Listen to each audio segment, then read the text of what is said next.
नमस्कार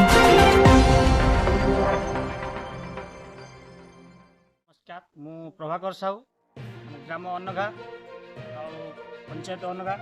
ये आमर अनघा बहुत पानी असुविधा रोचे आमर वसुधा जल जो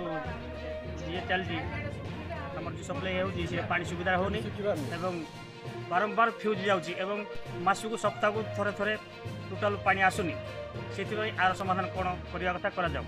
जो 3 दिन थरे 4 दिन थरे फ्यूज जाउछे फ्यूज पड़ोती तथापि मासक 15 दिन पानी पाइले आ 15 दिन भी पानी पाई पार पानी बहुत असुविधा ये खरा दिनटा से आर तदंत करा जाऊ ए नहीं का अभियोग करथिले अभियोग करथिलु कि मात्र सुनु नाहंती आउ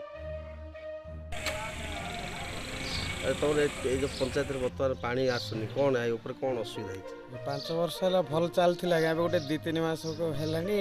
4 दिन 5 दिन को फ्यूज पड़ो तो कोन असुविधा कोन असुविधा पानीटा बंद हो जाउछि आ साई रे गाँ भीतर सब आ के दिन थरे फ्यूज पड़ता भल थिला गोटे एबे 2 मास हबो गोटे 4 दिन 5 दिन पर पड़ो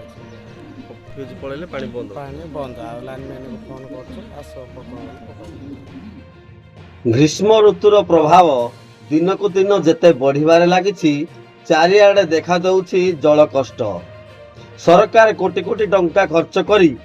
वसुधा योजना रे जल जोगाण करुवा बेले अनगा गाँव रे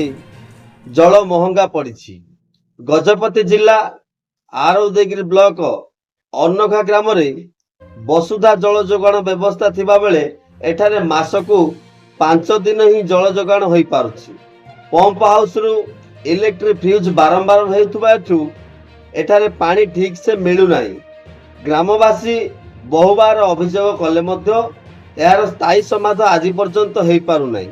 एणु ग्रामवासी अभियोग तुरंत सरकार यार पदक्षेप नहीं स्थायी समाधान करंतु।